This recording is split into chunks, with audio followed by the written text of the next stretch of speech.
diabetes ya, atau kita sebut dengan penyakit gula atau kencing manis ya. Kencing manis ya, betul. Itu juga sering ya menyebabkan stroke. Nah ya, itu sangat sering juga menyebabkan stroke.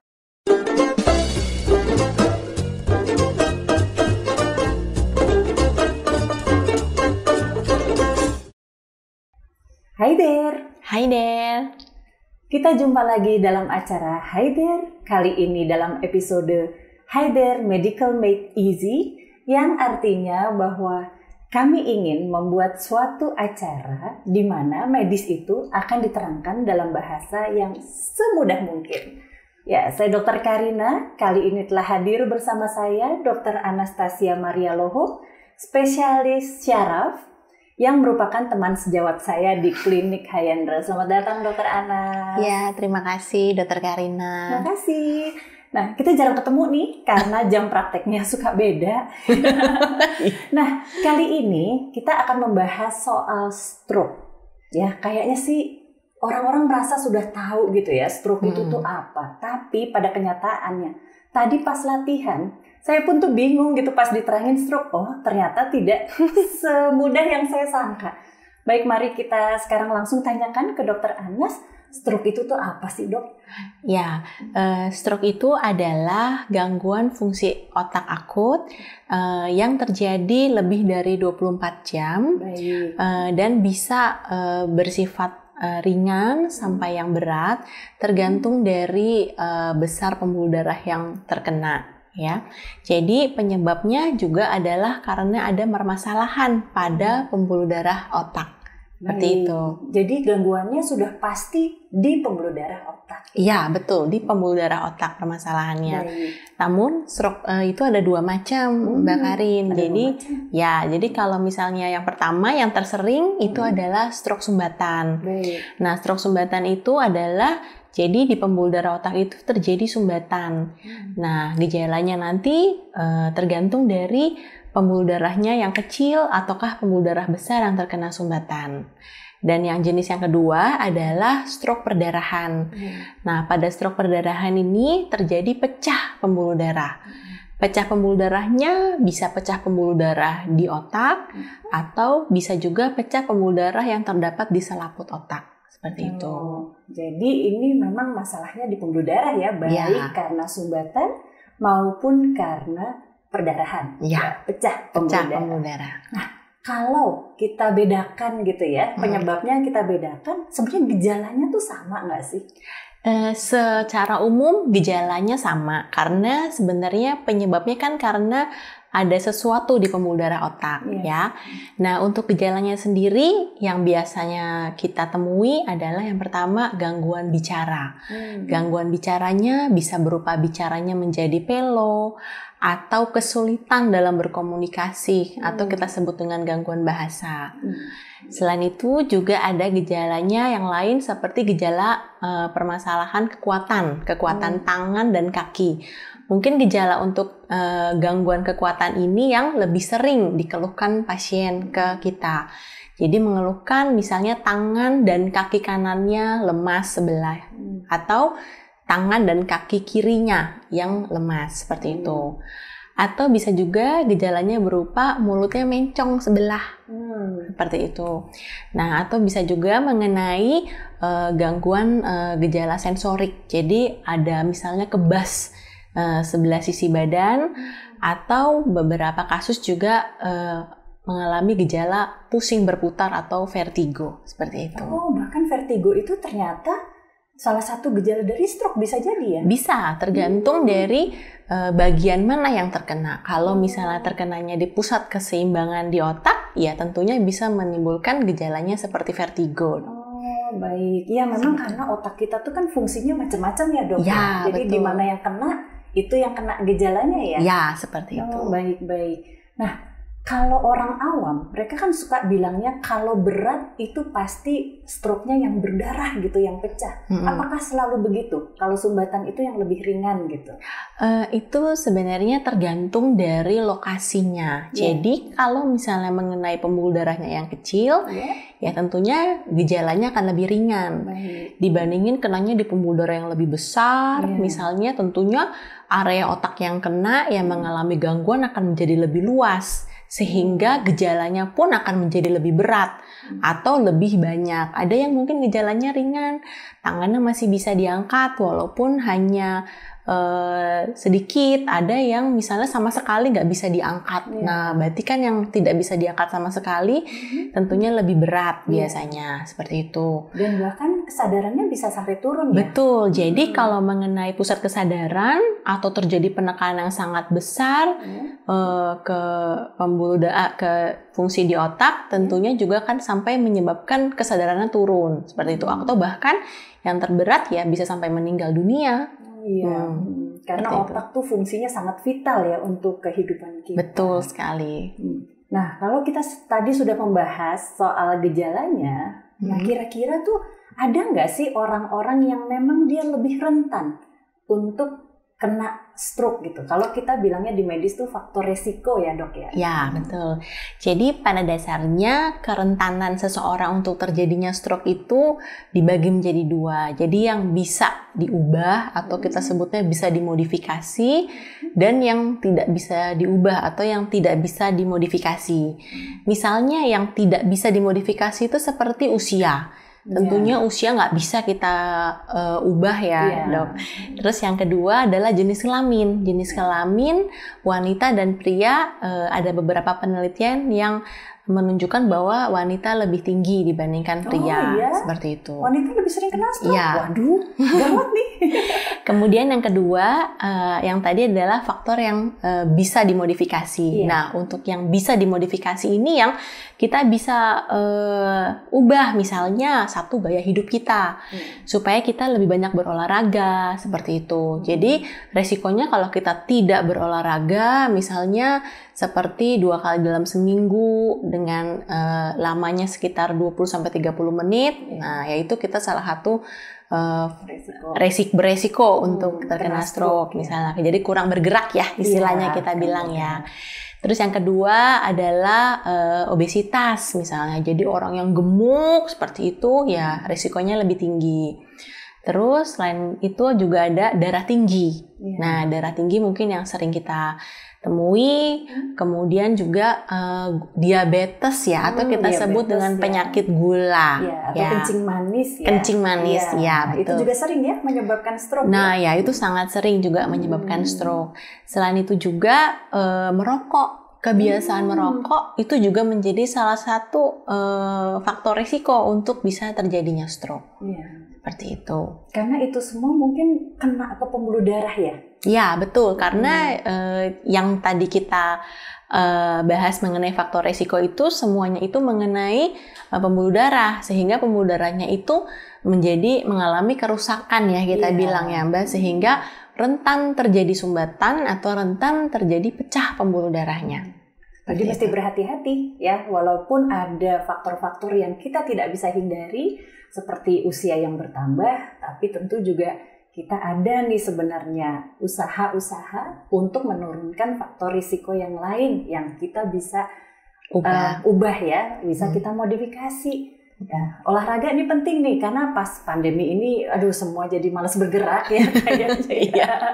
Sementara itu kan sangat berarti ya untuk seluruh pembuluh darah kita. Nah, kalau nih misalnya seseorang merasakan gejala nih, kok kayaknya mirip sama yang dokter Anas bilang ya, jangan-jangan saya stroke gitu. Nah, kira-kira kapan tuh kita harus menemui seorang dokter syaraf? Dan di mana urgensinya gitu, di mana titik itu merupakan suatu emergency alias kegawat daruratan, atau bisa, aduh nggak apa-apa deh, kita tunggu besok pagi misalnya. Kira-kira gimana nih, Dokter Anas? Pada dasarnya time is brain, itu Mbak. Jadi secepat mungkin sebenarnya kita harus segera bawa ke dokter spesialis saraf atau ke unit gawat darurat untuk segera kita tangani. Karena kemampuan otak untuk melakukan regenerasi itu sulit, hampir jarang sekali seperti itu bisa terjadi.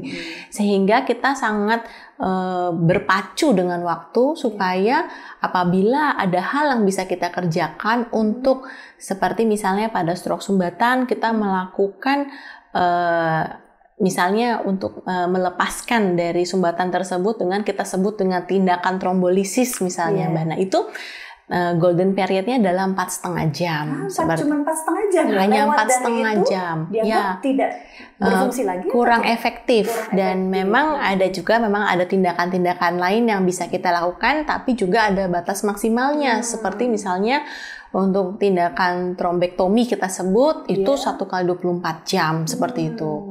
Ya, begitu juga pada stroke perdarahan misalnya. Nah, kenapa kita juga perlu segera tangani? Karena apabila kita tidak tangani secara cepat pada pembuluh darah yang pecahnya besar misalnya, ya tadi saya bilang bisa terjadi kematian atau terjadi gangguan fungsi yang berat karena penekanannya sangat berat seperti itu. Sehingga kita harus segera, misalnya ada indikasi operasi, ya harus kita segera operasi seperti itu. Ya. Jadi mesti diingat, time is brain. Ini baru lagi nih. Biasanya orang bilang time is money ya. Ini time is brain. Ya, betul. Ya, jadi jangan sampai Anda menunda-nunda. Kalau Anda merasakan gejala seperti stroke, seperti yang tadi Dokter Ana sudah ceritakan, sebaiknya segera ya. Ya, betul. Sesegera mungkin. Sesegera mungkin. Karena tadi period untuk kita mencoba, dokternya untuk mencoba mengatasi masalah juga sangat limited ya waktunya ya. Betul. Juga sangat terbatas. Memang tidak semua kasus akan dilakukan tindakan yang sama. Tetapi apabila kasus-kasus tersebut harus ditangani secara cepat, ya kita bisa tangani dengan cepat. Tapi kalau untuk kasus-kasus yang memang ringan, ya memang mungkin tidak perlu sampai tindakan-tindakan yang agresif seperti tadi, gitu Mbak.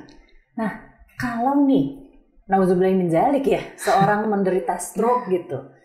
Terus gimana kira-kira? Kalau kita sih di medis bilangnya prognosis ya, atau kira-kira gimana sih harapannya dia untuk sembuh? Ya, jadi kalau untuk harapan sembuh dari pasien stroke itu sebenarnya memang tergantung lagi tadi ya Mbak. Satu dari jenis stroke-nya, dari berat gejala stroke-nya, penanganan di fase awalnya itu juga sangat penting. Karena yang tadi saya sudah sebut bahwa sel otak itu regenerasinya itu tidak mudah. Seperti misalnya kulit. Kalau di kulit kita luka, dalam beberapa saat, beberapa hari sudah menutup. Tapi kalau untuk sel otak itu tidak mudah.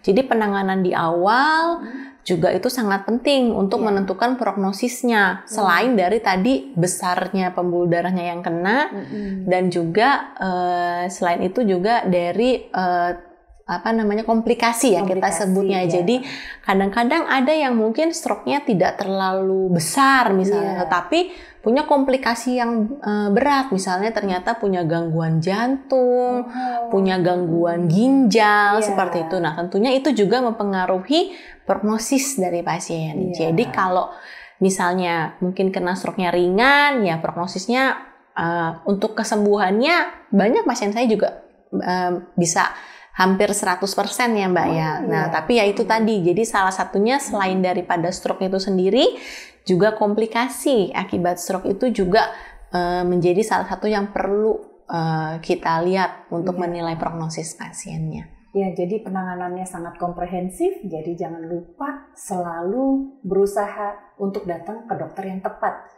Ya, jadi dokter spesialis syaraf nih memang pekerjaannya sehari-hari ya kayaknya ya dapat pasien stroke. Betul. Iya, dan kita nggak melulu hanya memperhatikan pembuluh darahnya, tapi gejala-gejala apa kan yang ditimbulkan pada saat pembuluh darah itu terkena kerusakan tersebut. Nah, kalau obatnya sendiri, boleh nggak sih? Saya tuh udah pernah kena stroke misalnya 5 tahun yang lalu, terus obatnya itu aja, saya juga tahu deh tiap ke dokter saya akan dikasihnya obat itu aja, terus dia akan teruskan gitu. Gimana kira-kira tuh Dokter Ana? Jadi, ada kemungkinan ulang lagi nggak? Ya, jadi stroke itu apabila seseorang sudah pernah terkena stroke, Mbak, sebenarnya risiko untuk terjadi stroke berikutnya lebih besar daripada yang belum pernah. Itu statistik Ya, itu penelitiannya seperti itu. Statistik ya. signifikan ya.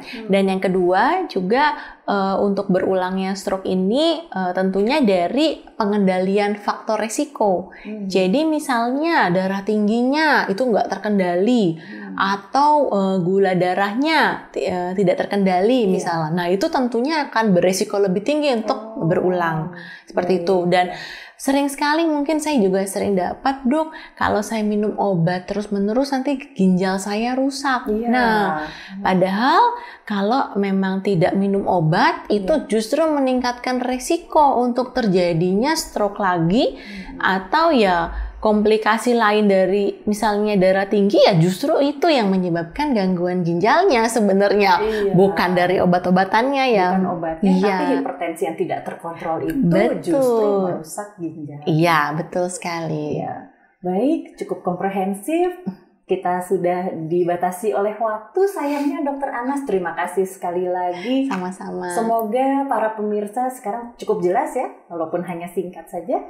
Cukup jelas bahwa stroke itu pertama ada 2 macam, sumbatan dan perdarahan. Dan tentunya ya kita harus segera pergi ke dokter untuk mengatasi gejala stroke bila itu timbul karena time is brain. Baik, sekian dari kami. Sampai jumpa di episode berikutnya. Bila masih ada pertanyaan yang ingin dilontarkan, silahkan hubungi kami dengan DM di Instagram @klinik_Hayandra. Sampai jumpa. Bye there. Bye there.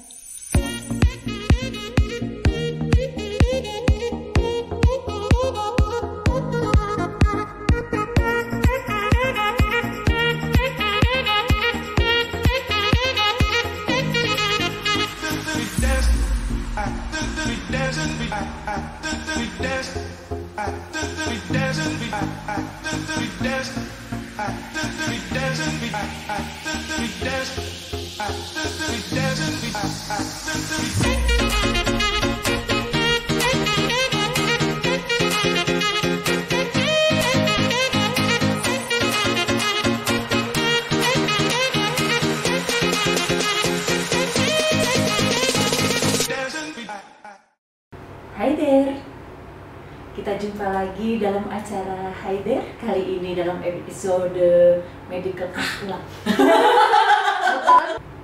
Hai there, aku dulu.